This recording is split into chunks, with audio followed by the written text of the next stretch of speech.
The slave auctioneer's hands were shaking when he took my coins. Not because they were silver, they weren't. They glowed like captured moonlight, ancient and wrong, and the moment they touched his palm, every wolf in that underground market went silent. Deathly, instinctively silent. I didn't understand why. I just wanted to give the dying man in Lot 44 a mercy I couldn't give my brother. But when I dragged him home through the mud, when I finally pulled that burlap sack off his head and saw his face beautiful, brutal, carved from violence and power, I realized three things simultaneously. 1. Those scars on his chest matched the runes that killed Ethan. 2. This man wasn't dying.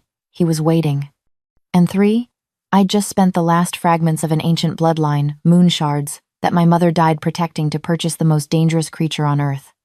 The alphaking, who'd been betrayed by his own wolf, sold as broken meat, left to rot.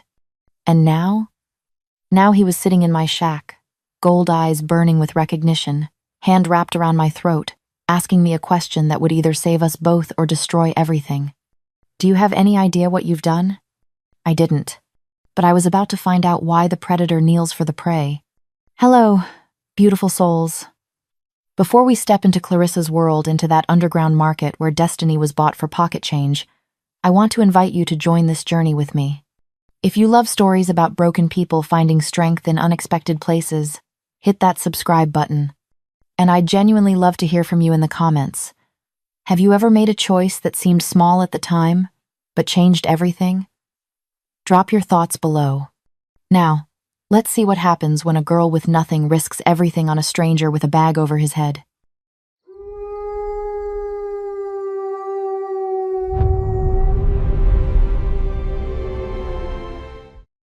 The stench hit first copper and rot and something worse, something living that shouldn't be. Clarissa pressed her threadbare sleeve against her nose as she descended the slick stone steps into the meat market, each breath a calculated risk. The underground chamber sprawled beneath the abandoned tannery like a infected wound, lit by torches that smoked more than they glowed. Cages lined the walls. Some held wolves who'd lost their shift. Others held things that used to be human. She kept her head down. Eye contact here was currency, and she had none to spend. Lot 43. The auctioneer's voice cracked through the chamber like a whip. Female, maybe 25. Still got her teeth. Wolf's dormant, but she's breeder stock. Clarissa's stomach turned. She'd come here with a single purpose, and it wasn't to witness this horror show. But she had to wait, had to be patient. The thing she needed wouldn't come up until the end, when the crowd thinned and the buyers grew bored. The thing no one else would want. 40 silver. A man with gold rings on every finger raised his hand. 45. Clarissa's fingers found the 2 coins in her pocket, her entire life savings from 3 years of scrubbing floors at the inn. 2 pieces of silver. Pathetic. But they weren't really silver at all, and she prayed to God she didn't believe in, that no one here would look close enough to tell. The auction dragged on, lot after lot. Broken wolves sold like livestock, their eyes empty of everything except the knowledge that shifting was a memory now, not a possibility. Clarissa had seen that look before. On her brother, 2 years ago, when the poison finally stopped his heart. The same runes. She'd memorized them, the pattern carved into his chest before he died. Lot 44. The auctioneer's tone shifted boredom mixed with disgust. Last one tonight, folks, and honestly, this one's a mercy kill waiting to happen. 2 men dragged the cage forward. Clarissa's breath caught. The man inside was massive, even curled on his side, even filthy and broken.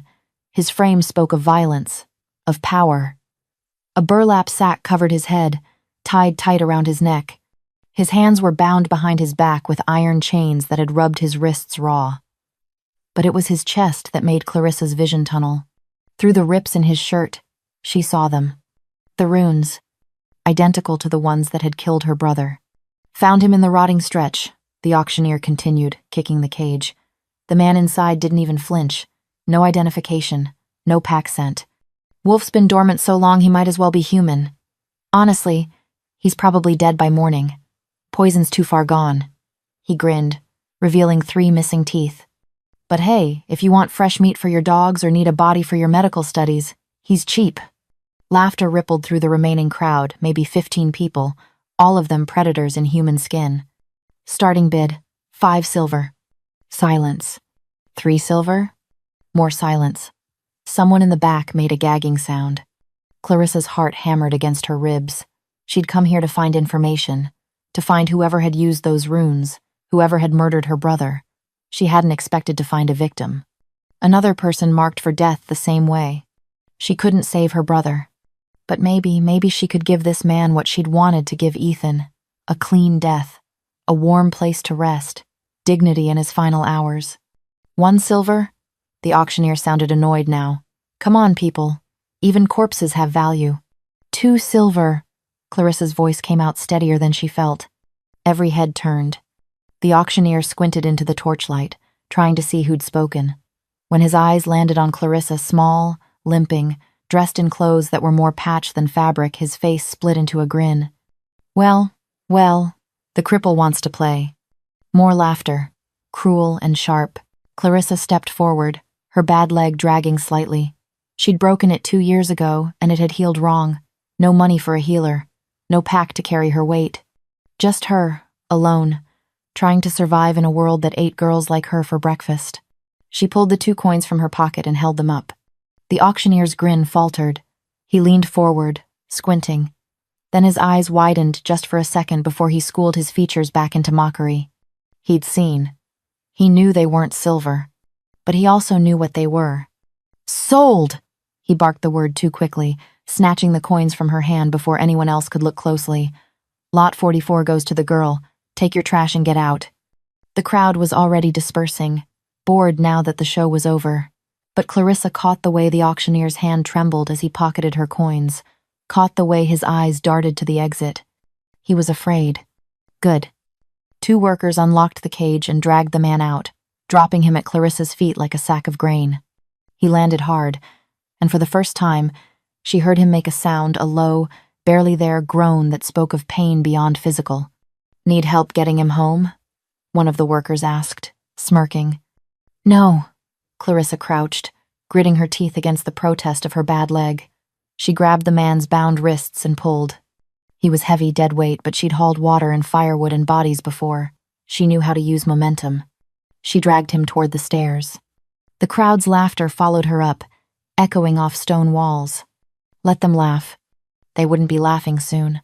The night air hit like a slap after the underground stench. Clarissa sucked in lungfuls of it, her arms screaming as she hauled her purchase through the mud toward her shack on the outskirts of the forgotten quarter. No one lived here by choice.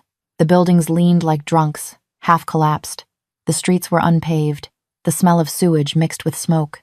Home, her house, was generous terminology, 4 walls, a roof with more holes than coverage, a fireplace that barely worked. But it was hers. Paid for with blood and bruises, and years of work that had bent her spine and broken her body. She dragged the man inside and kicked the door shut. For a long moment, she just stood there, panting, staring at the massive form crumpled on her floor. What had she done? Her hands shook as she lit the single lantern. Warm light spilled across the space, illuminating the man's bound form. Even unconscious, even poisoned, he radiated something. Danger, authority. The kind of presence that made small animals flee. Clarissa knelt beside him, pulling her brother's old knife from her belt. I'm sorry, she whispered, and she was. Sorry that she'd found him too late. Sorry that all she could offer was a clean death instead of salvation. She reached for the burlap sack, hesitated, then pulled it off. The face beneath stole her breath. Sharp jaw, high cheekbones, lips pressed into a hard line even in unconsciousness, hair so dark it seemed to drink the lantern light. But it was the wrongness that hit her the way someone so beautiful, so clearly powerful, had been reduced to this. Trash in a cage, sold for pocket change. She cut the ropes around his neck, then moved to the chains on his wrists. As the metal fell away, she saw them clearly. The runes, carved into his chest, his shoulders, his arms, dozens of them, a language of pain written on flesh. They glowed faintly, a sickly green that pulsed in rhythm with his heartbeat. Clarissa had spent 2 years studying every scrap of information she could find about these marks. They were ancient, forbidden, designed to sever a wolf from their human, to poison the bond between man and beast until both died screaming. Her brother had lasted 3 weeks. This man had weeks' worth of scarring, months maybe. How was he still alive? She pressed her hand to his chest, feeling for his heartbeat. It was there, faint, irregular, but there. And the moment her palm touched his skin, the runes flared brilliant white. The man's eyes snapped open. They were gold, pure, molten gold. And they were furious. His hand shot out, faster than anything dying should move, and locked around her throat. "Who?" he growled, his voice like gravel over broken glass. "Dares touch me?" Clarissa didn't scream. She should have, most people would, when a hand locked around their throat hard enough to bruise. But screaming in the forgotten quarter was like ringing a dinner bell for worse things than the monster currently choking her.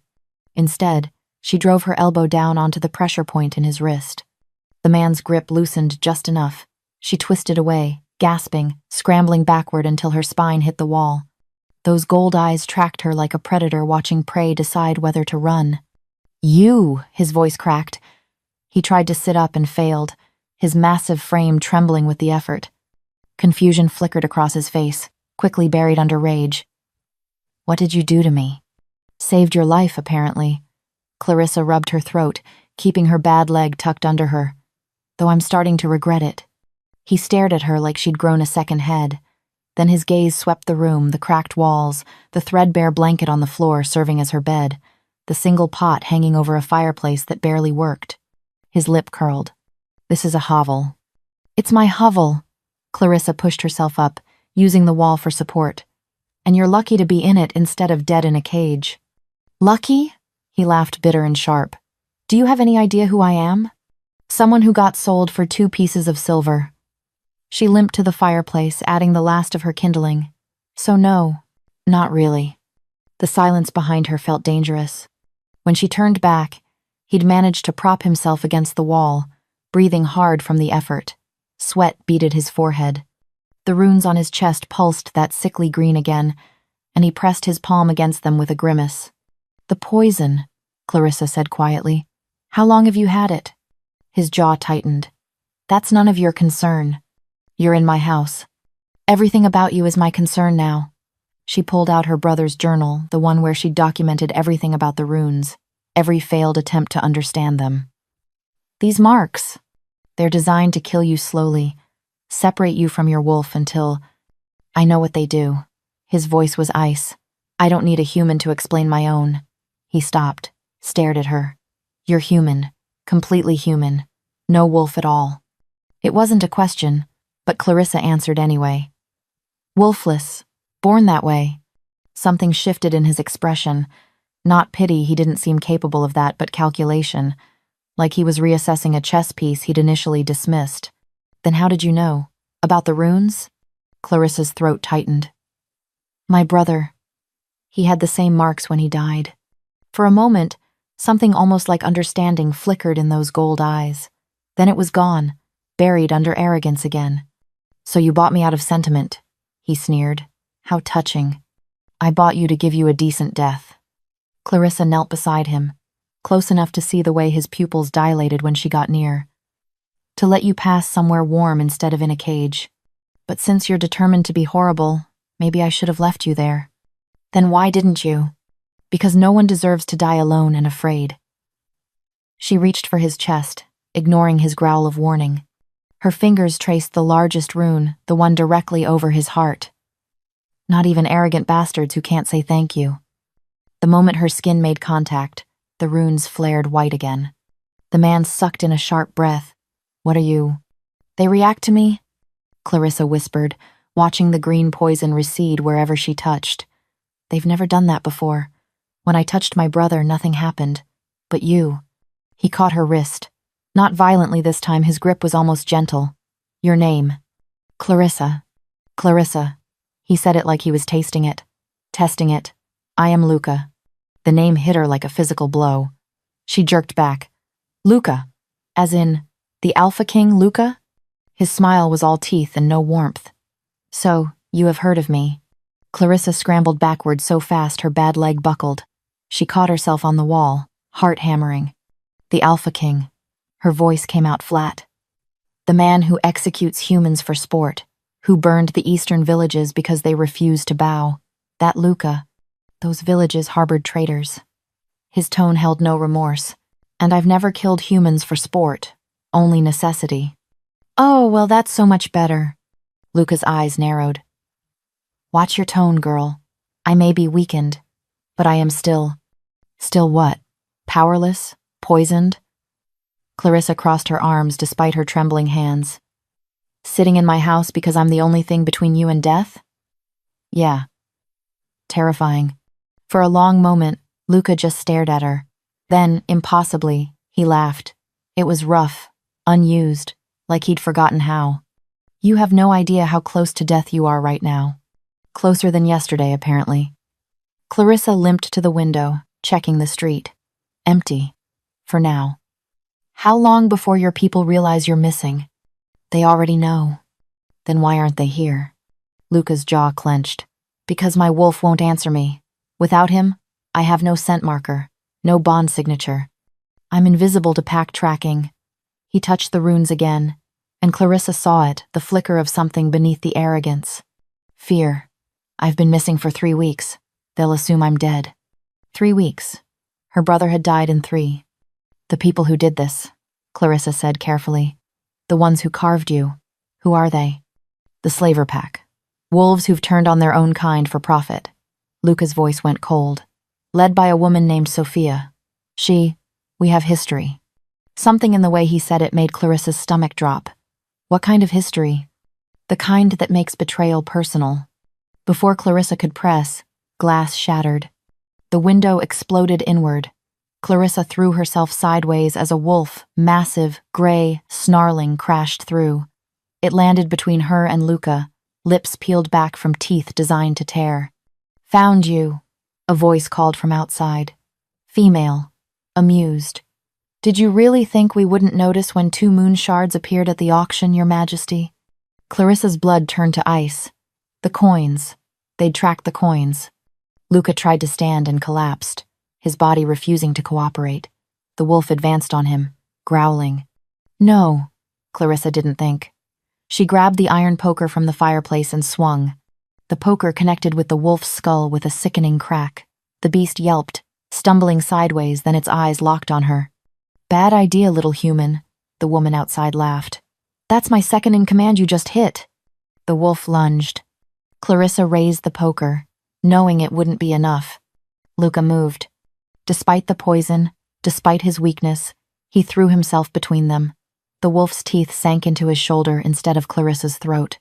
Luca roared pure rage and pain and drove his fist into the beast's ribs hard enough that something cracked. The wolf released him and retreated, limping. Interesting. The woman Sophia stepped through the doorway. She was beautiful in the way poisonous things were. Sharp cheekbones, dark hair, eyes that glittered with malice. The mighty alphaking, protecting a human. How you've fallen. Luca swayed on his feet, blood streaming from his shoulder. Sophia. Hello, darling. She smiled. Miss me? The air between them crackled with something Clarissa didn't understand. Something old and toxic and wrong. You did this, Luca growled. The runes, you. I saved you from yourself.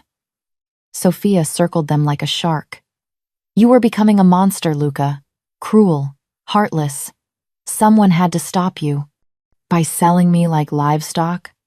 By teaching you humility. Her gaze slid to Clarissa. Though I didn't account for this little complication. Tell me, human, do you know what those coins you spent really were? Clarissa's grip tightened on the poker. Moon shards. Very good.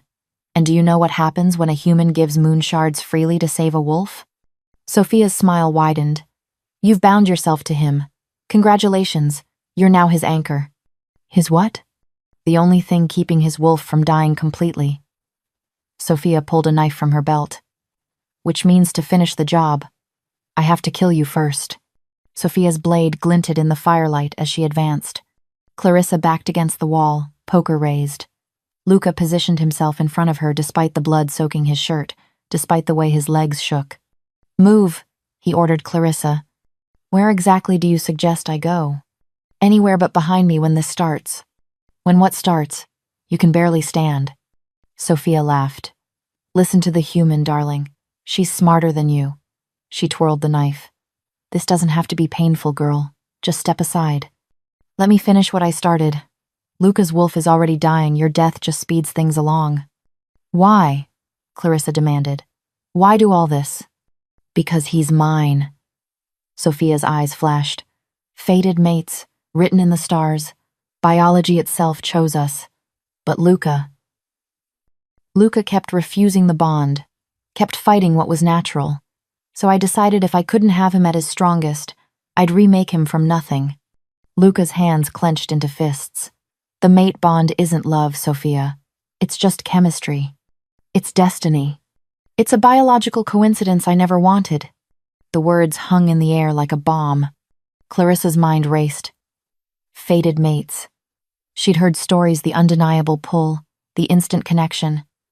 Most wolves would kill for that bond, but Luca had rejected it, rejected her. You're willing to die for that pride? Sophia asked softly. To throw away a perfect bond because your ego can't handle submission to fate? I won't be forced to love someone. Luca's voice was steel. Not by biology. Not by you.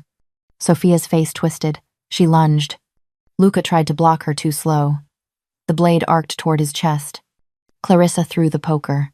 It spun end over end and slammed into Sophia's wrist. The knife clattered away. Sophia snarled and backhanded Clarissa so hard she crashed into the table. Wood splintered. Pain exploded across Clarissa's ribs. You little... Luca hit Sophia like a battering ram. They went down in a tangle of limbs. He was weakened, poisoned, bleeding. She was whole, wolf-strong, trained. The fight was brutal and brief. Sophia ended up on top, hands around Luca's throat. I loved you, she hissed. I would have ruled beside you, given you everything. You wanted to own me, Luca choked out. Not the same thing. Clarissa dragged herself up, vision swimming. She saw the knife on the floor, saw Sophia's back exposed. Every instinct screamed at her to grab it, to drive it between those shoulder blades. But her hands found something else instead.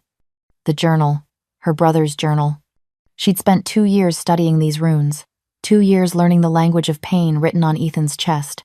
She didn't know how to break the curse, but she knew how to redirect it. Sophia! Clarissa's voice cut through the struggle. Sophia turned, distracted just for a second. Clarissa pressed her palm to the largest rune on Luca's chest and spoke the words she'd memorized, the ones Ethan had whispered in his delirium before he died. Ancient words that tasted like copper and starlight. The runes blazed white-hot. Luca screamed. So did Sophia because the poison was transferring. Following the mate bond like a river finding the sea, green light erupted from Luca's chest and slammed into Sophia. She flew backward, hitting the wall hard enough to crack plaster. The runes on Luca's skin began to fade. No! Sophia clawed at her own chest as matching marks burned into her flesh. What did you can't, the anchor bond should protect him? Clarissa limped forward, her brother's journal clutched tight. It does, by redirecting the curse to its source. You carved him, Sophia. The runes remember your hand. Sophia's wolf retreated, whimpering. She staggered toward the door, greenish light pulsing beneath her skin. This isn't over. The alphaking is still mine. Biology doesn't lie. Then biology can go to hell, Luca rasped. He was on his feet now, steadier, the color returning to his face. I reject the mate bond. Formally. Completely. Sophia's eyes widened in horror. You can't. I just did. She fled. The sound of her wolf's howl, pain and rage and grief echoed through the streets. Silence fell over the shack. Luca turned to Clarissa. His gold eyes were clearer now, brighter. You saved my life. You saved mine first. Clarissa touched her bruised ribs and winced, though I think we're both terrible at it. For the first time, he almost smiled. What did you do? With the runes? Gave her what she gave you. Poetic justice. Clarissa sank onto the remains of her table. Though she'll be back, angrier, with friends. Let her come. Luca's voice held an edge now, something dangerous and awake. My wolf is stirring. Luca's transformation happened over 3 days. Clarissa watched him grow stronger with each hour color returning to his skin, muscles filling out, movements becoming fluid instead of shaky. The runes faded to silver scars, no longer pulsing poison, but his wolf still hadn't returned. Try again, Clarissa urged on the third morning, watching him pace her tiny shack like a caged panther. I've been trying. Luca's frustration crackled in the air. Nothing. It's like he stopped, like he's deliberately ignoring me. Wolves can do that? Mine apparently can. He slammed his fist against the wall. 300 years I've had him. 300 years of perfect synchronization. And now, silence. Clarissa bit her lip. She'd been researching, cross-referencing everything in her brother's journal with fragments she'd found in the burned remains of the old library. What if he's not ignoring you? What if he's waiting? For what? For you to be worthy again. Luca went very still. Explain. The wolf spirit, it's separate from you, right? Its own consciousness? When he nodded, she continued, what if your wolf went dormant on purpose? What if he let you be captured? That's insane. Is it? Clarissa limped closer, holding her brother's journal. Look at this. Ethan wrote about the separation. He said his wolf whispered to him before it left. When you remember how to be pack, I'll remember how to be whole. Luca's face drained of color. No, my wolf wouldn't. Betray you? Maybe it wasn't betrayal. Maybe it was a lesson. A lesson that nearly killed me. A lesson that brought you here. Clarissa met his gold eyes. To the lowest place. To someone with nothing. Someone you'd normally never even see. She swallowed hard. When's the last time you thought about anyone other than yourself, Luca? The silence stretched like a wound. I am the alphaking, he said quietly. I have to make impossible choices, sacrifice the few for the many, show no weakness or the entire kingdom crumbles. I can't afford empathy. And where did that get you? Sold in a cage for 2 pieces of silver. He flinched like she'd struck him. Before he could respond, the door exploded inward. 5 wolves poured in massive, coordinated, trained killers. Sophia walked in behind them, the runes on her chest now glowing a furious red. She'd fed the poison somehow, made it stronger. Hello again. Her smile was razors. Miss me? Luca moved to intercept, but without his wolf, he was just a strong human. Fast, trained, dangerous, but not enough. The wolves swarmed him. Clarissa grabbed for anything, found the fireplace poker again. Useless. She was useless. Wolfless and weak, and a wolf lunged at her. Luca saw it, even buried under 4 attackers, even losing. He saw Ivy. Something in his voice cracked open, and his wolf answered. Not to Luca. To the fear in his voice when he screamed her name. Golden light erupted from Luca's chest. The wolves attacking him flew backward as he shifted, bones breaking and reforming, muscles expanding. But this wasn't a normal transformation. The wolf that emerged was ancient, massive, eyes like molten suns, fur that seemed woven from starlight and shadow. The Vargur, the first wolf. Sophia's face went white. Impossible. The Vargur only appears when... Luca's wolf moved like liquid death. 2 of Sophia's wolves went down in seconds, throats torn out. The others fled, crashing through windows. Only Sophia remained, frozen in terror. The Vargur advanced on her, each step shaking the floorboards. It opened its jaws. Stop. Clarissa's voice was barely a whisper. The Vargur paused, turned those burning eyes on her. Don't kill her, Clarissa said. Not like this. Not for me. The wolf cocked its head. Then impossibly it bowed, lowered its massive head until it nearly touched the floor. Submission. The Alpha King's wolf was submitting, to a human. What? Sophia's voice shook. What is she? The Vargur shifted back. Luca stood there, naked and trembling, staring at Clarissa like he'd never seen her before. The moon shards, he whispered. They weren't money. They were... Keeper's marks, Sophia finished, backing toward the door. Her ancestors were the keepers, the humans who held the leash on the first wolves. She laughed, bitter and broken. You didn't save a dying wolf girl. You claimed an Alpha King. He's yours now, bound by ancient law older than the mate bond. She fled. Luca dropped to his knees in front of Clarissa. What did you do? I don't know. Clarissa's hands shook.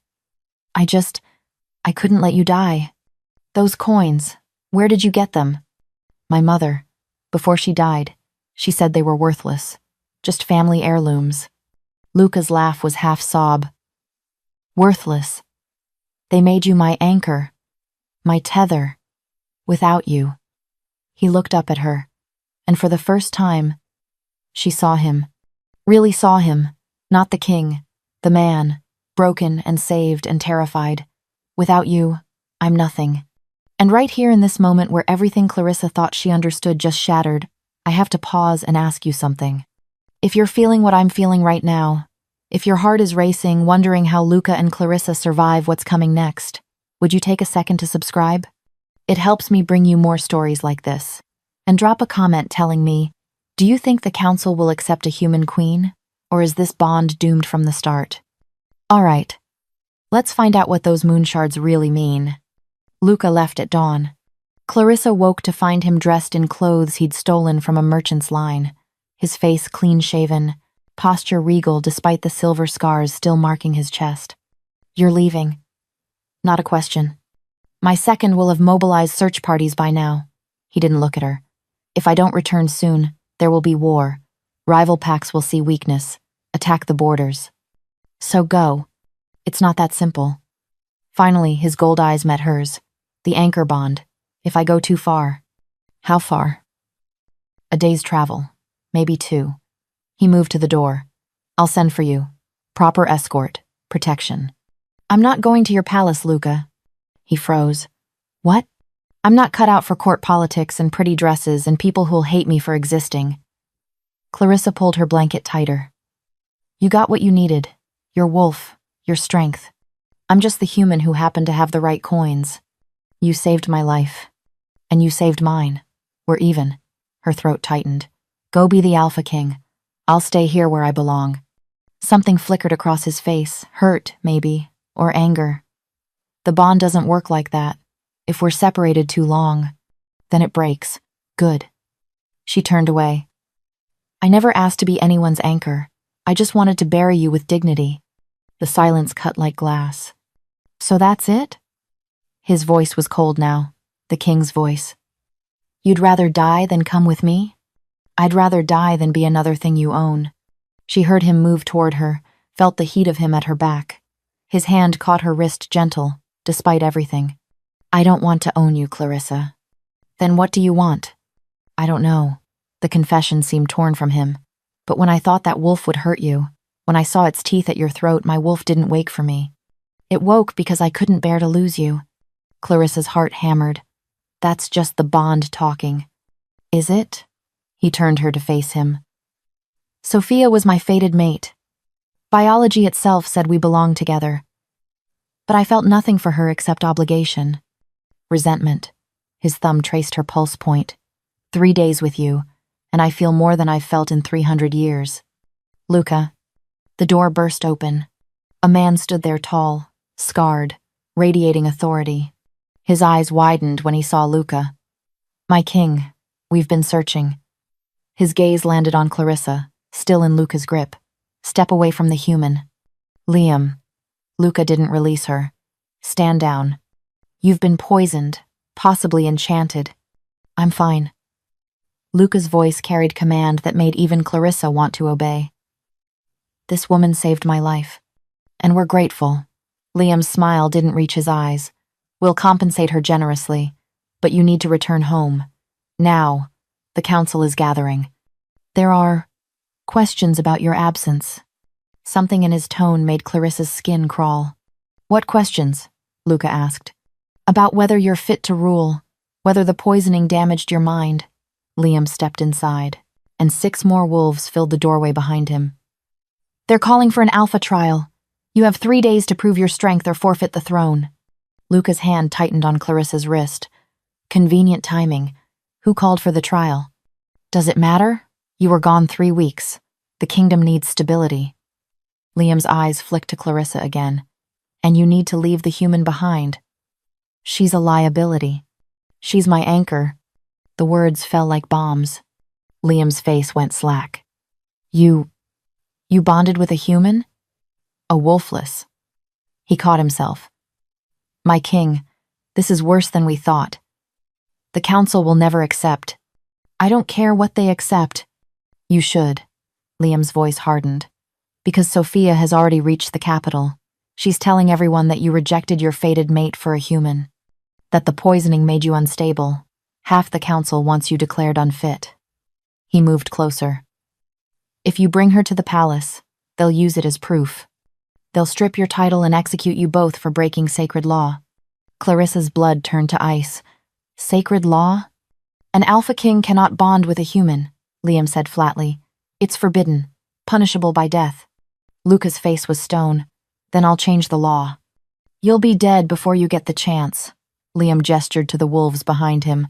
Come home, alone, win the trial, then we'll figure out what to do about your situation. I'm not leaving her. Then you're killing her. Liam's voice softened. Think, Luca. If you bring her to the palace now, the council will see it as defiance. They'll make an example of her to prove you're unfit. But if you leave her here, protected and hidden, you can fight for the right to keep her after you secure your throne. Luca looked at Clarissa. She saw the calculation in his eyes, the terrible math of kingship. He's right, Clarissa whispered. Go. Clarissa, I survived before you. I'll survive after. She pulled free of his grip. Save your kingdom, your majesty. The title felt like a wall between them. Luca stared at her for a long moment. Then he turned to Liam. Postguards, 5 of your best. No one touches her. Of course. If anything happens to her, nothing will. Liam bowed. You have my word. Luca moved to the door. Stopped. 3 days. I'll come back for you in 3 days. Clarissa said nothing. She watched him leave, surrounded by his wolves, his shoulders straight and his head high. The Alpha King, returning to his throne, leaving her behind in the hovel where she belonged. The guards lasted 2 days. On the 3rd morning, Clarissa woke to silence. No footsteps outside, no low voices discussing patrol routes. She crept to the door, poker in hand. All 5 guards lay in the street, not dead breathing, but unconscious. Puncture wounds on their necks, sedation darts. Sophia stepped from the shadows. Hello, anchor. She smiled, but the runes on her chest blazed angry red. The poison was eating her alive. Miss me? Clarissa raised the poker. Stay back. Or what? You'll hit me again? Sophia laughed, the sound wet and wrong. I'm dying, little human. You gave me Luca's curse, and it's killing me faster because I don't have an anchor to dilute it. She coughed, and blood flecked her lips. But I'll live long enough to watch you burn. Luca will. Luca is fighting for his life in the trial arena as we speak. Sophia's eyes glittered. 3 challengers, each stronger than the last. And without you there as his anchor, he's weakening with every fight. She pulled a vial from her pocket, the liquid inside glowed sickly green. Concentrated poison. 1 drop in the Alpha King's water, and his wolf goes silent again. Clarissa's stomach dropped. You didn't. Oh, I did. Right before his 3rd match. Sophia swayed, catching herself on the doorframe. He's probably dead already, which makes you useless. So I thought I'd tie up loose ends before I join him. She lunged. Clarissa dodged barely. Her bad leg gave out and she crashed to the floor.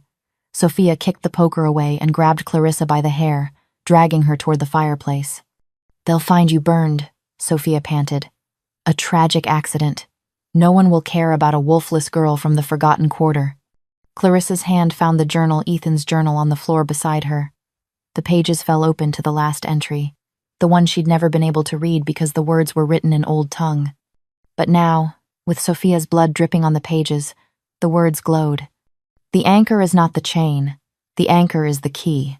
When the wolf forgets himself, the keeper must remind him who he is. Understanding hit like lightning. You're wrong, Clarissa gasped. About the bond. It doesn't work by distance, it works by will. What are you? Clarissa pressed her palm to her own chest, right over her heart, and pushed, sent every ounce of her will, her strength, her stubborn refusal to die down the thread connecting her to Luca. Wake up, she whispered.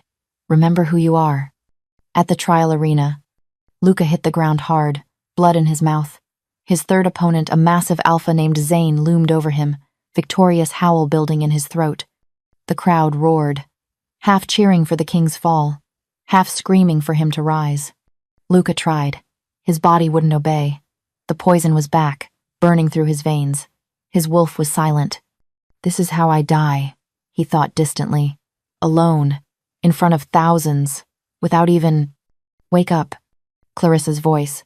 Impossible. She was miles away, safe in her shack. Remember who you are. But the voice was real. He felt her terror, her pain, her absolute refusal to let him quit.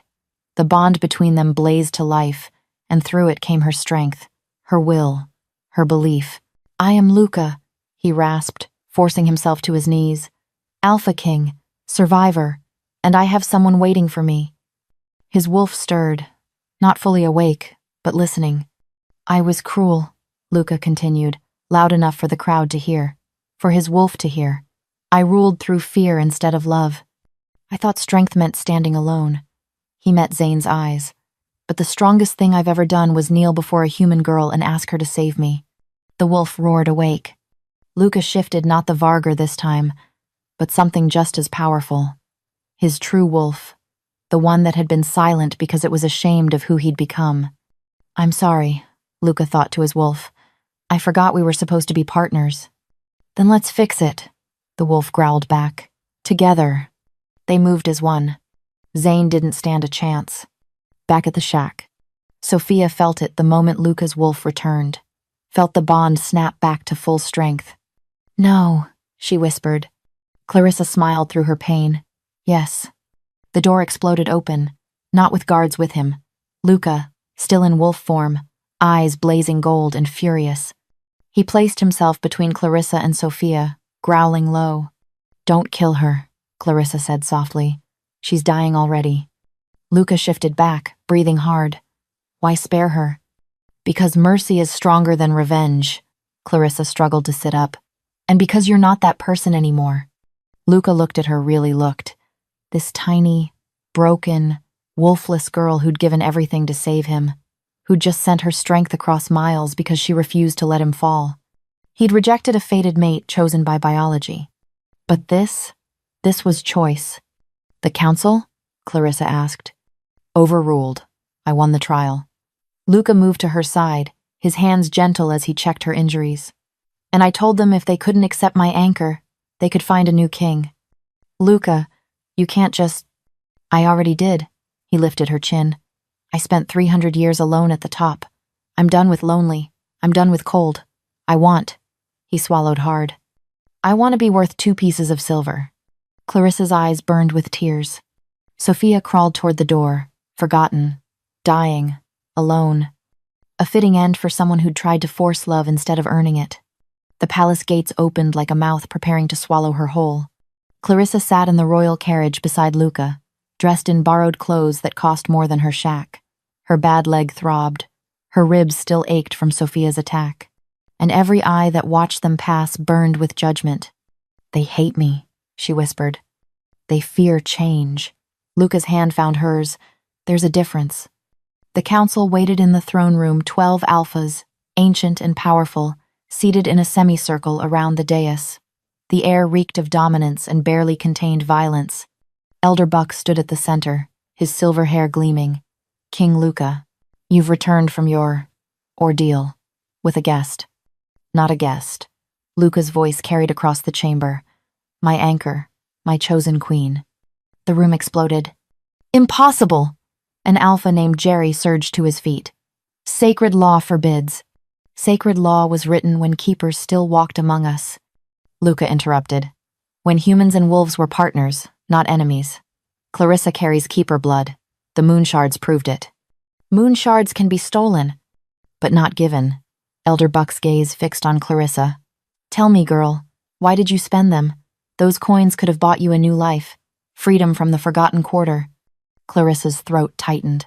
Every face in the room waited for her to fail, to prove she was unworthy.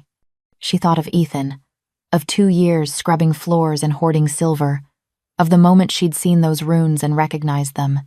I spent them because someone was dying alone, she said quietly. And I knew what that felt like, to be forgotten, discarded. She lifted her chin. I didn't know he was a king. I just knew he was a person who deserved better than a cage. Sentiment, Jerry spat, not qualification to rule. No? Luca stepped forward.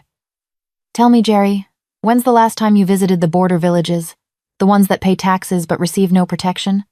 The wolfless families barely surviving? Jerry's face reddened. Those are not priorities. They're people. Luca's wolf flashed in his eyes. People I've ignored for 300 years because I was too busy maintaining power to remember why I wanted it. He looked at Clarissa. She reminded me. A human with nothing taught a king with everything what actually matters. Pretty words, Elder Buck said, but the bond remains forbidden. If we allow this, what's next? Wolves mating with prey animals? The complete dissolution of pack structure? The bond isn't the problem. A new voice echoed from the doorway. Liam entered, carrying a book so old its pages were nearly dust. I found this in the Royal Archive, pre-scattering records. He opened it carefully. Sacred law didn't forbid human-wolf bonds. It required them. Stunned silence. The first wolves were unstable, Liam continued. Violent. They needed keepers humans who could ground them, remind them of their humanity. The anchors weren't servants. They were essential. He looked at the council. We didn't ban the practice. We forgot it when the keepers died out. This girl is no keeper, Jerry argued. She's wolfless, crippled, weak. She survived the Forgotten Quarter alone. Luca's voice went cold. She redirected a death curse. She sent her strength across miles to wake my wolf during the trial. Tell me, Jerry, what have you survived? Jerry looked away. Elder Buck studied Clarissa for a long moment. The anchor bond, does it cause you pain? Yes, Clarissa admitted. When he's hurt, I feel it. When he's far away, it's like missing a limb. And yet you stayed, even knowing the cost. Because he's worth it. Clarissa's voice steadied. Not because he's a king, because he's Luca, the man who threw himself in front of a wolf to save me. Who admitted his mistakes? Who's trying to be better? Trying isn't the same as succeeding, Buck said. No, but it's where all success starts. Buck's lips twitched, almost a smile. He turned to the council. The keeper bloodline lives. The ancient bond is restored. Sacred law supports this union, not forbids it. His gaze swept the room. All in favor of recognizing the anchor as queen? 7 hands rose, then 8, 9. Jerry's hand stayed down. So did 3 others. Majority rules. Buck nodded to Luca. Your queen is recognized, but know this, she will be tested, challenged. There are those who will see her humanity as weakness. Let them try. Luca's hand tightened on Clarissa's. They'll learn what real strength looks like. The coronation happened at sunset. They dressed Clarissa in silver, the color of moonlight, of keepers. She limped down the aisle on her bad leg, refusing help, refusing to hide her imperfections. When she reached the throne, Luca knelt. Not her kneeling to him kneeling to her. The anchor holds the king, he said, loud enough for everyone to hear. Not the other way around. He placed the crown on her head lighter than expected, but somehow heavier than anything she'd ever carried. The crowd erupted, cheers and protests mixing into chaos. But Clarissa only saw Luca, the man she'd bought for 2 pieces of silver, the king who'd learned to kneel, the wolf who'd found his humanity in the last place anyone would look. Worth it? He asked softly. Clarissa smiled. Every coin. 3 months later, Clarissa still wasn't used to the palace. The silk sheets, the servants, the way people bowed when she limped past. She missed her shack sometimes, the simplicity of knowing exactly who she was and where she belonged. But then Luca would find her on the balcony at midnight, wrap his arms around her, and remind her why she'd stayed. The eastern villages sent another petition, he murmured against her hair. They want to meet the queen who convinced me to fund their school. You convinced yourself. I just asked questions. Dangerous questions. He turned her to face him. You've upended 300 years of policy in 3 months. The council doesn't know whether to love you or fear you. Good. Keeps them honest. Clarissa smiled, though Jerry still glares at me during meetings. Jerry glares at everyone. It's his resting face. They laughed. the sound carrying over the gardens below. In the distance, the capital glittered with life, wolves and humans walking the same streets now that Luca had abolished the segregation laws. Change was slow, painful, but it was happening. "I found something," Luca said quietly. "In your mother's records." Clarissa stiffened. "What records?" "The Royal Archive keeps genealogies. When I searched for keeper bloodlines," he pulled a scroll from his jacket. "Your mother wasn't just descended from keepers, Clarissa. She was the last keeper, the final guardian of the moon shards." Clarissa's hands trembled as she unrolled the scroll. Names stretched back centuries, all ending with one: Clara, last of the keepers, died protecting the shards from those who would use them for power. "She died when I was 5, Clarissa whispered. "I barely remember her, just her telling me the coins were worthless, that I should spend them if I ever needed to." "She lied to protect you." Luca's finger traced the final line of text. "There's a prophecy, written by the first keepers. Asterisk, when the king forgets his purpose, the last shard will choose his salvation, not through power, but through sacrifice freely given." Clarissa's breath caught. The 2 pieces of silver, they were the last moon shards in existence. "And you spent them, not for yourself, for a stranger." Luca's eyes gleamed with unshed tears. "Your mother knew. She knew someday you'd meet a wolf who needed saving, and you'd be exactly who you are, someone who chooses kindness over survival." "I'm not special, Luca. I'm just—" "You're everything." He cupped her face. "You're the girl who bought a king for 2 pieces of silver and taught him what it means to be human. You're the queen who limps through the palace halls and never pretends to be anything other than exactly who you are." His thumb brushed her cheek. "You're mine. Not because of a bond or prophecy or destiny, because every day I wake up and choose you, and you choose me back." Clarissa kissed him then, pouring everything into it: gratitude, love, the bone-deep certainty that this impossible thing between them was real. When they pulled apart, Luca's wolf glowed behind his eyes. Content, whole. "The mate bond," Clarissa said suddenly. "With Sophia, do you still feel it?" "No." Luca's answer was immediate. "When I rejected it formally, it severed. Biology doesn't control me anymore. Choice does." He smiled. "Besides, I have something better than a mate bond." "What's that?" "A partner, an equal, someone who calls me out when I'm being an ass and reminds me why any of this matters." He kissed her forehead. "Someone who saw me at my lowest and still thought I was worth saving." They found Sophia's body a week later, in the rotting stretch where they'd found Luca. The poison had consumed her completely. No one mourned. Clarissa felt only sadness, not for Sophia but for what she could have been if she'd chosen love instead of possession. "Do you think she suffered?" Clarissa asked as they stood over the unmarked grave. "Yes," Luca said honestly, "but suffering she inflicted on herself." He took Clarissa's hand. She had every advantage: power, beauty, a fated mate. But she wanted to own instead of cherish, control instead of trust. "And you?" "I had nothing, lost everything, and found something worth more than any throne." He pulled her close. "I found us." Years later, when historians wrote about the reign of Luca and Clarissa, they focused on the reforms, the peace treaties, the prosperity. But those who'd been there, who'd witnessed the coronation, told a different story. They talked about the king who kept his slave brand as a reminder, the queen who refused to hide her limp, the way they'd look at each other during council meetings, communicating in glances what others needed speeches to convey. They talked about the night Luca stood before the entire court and said, "She did not cost me anything.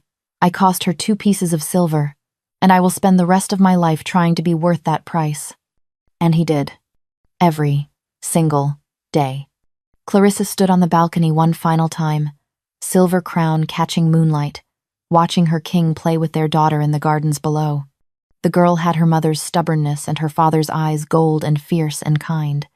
She thought of that night in the meat market, the choice that changed everything. 2 pieces of silver, the best purchase she'd ever made. And that's where we leave Luca and Clarissa, 2 broken pieces that somehow became whole. If this story touched something in you, if you felt their journey from that filthy market cage to the throne room, I'd be honored if you'd subscribe to join me for more tales of wolves, fate, and the kind of love that rewrites destiny. And I'm genuinely curious. What was your favorite moment?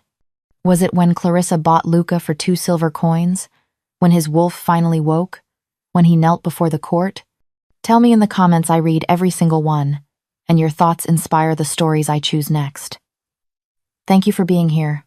Until the next tale, beautiful souls.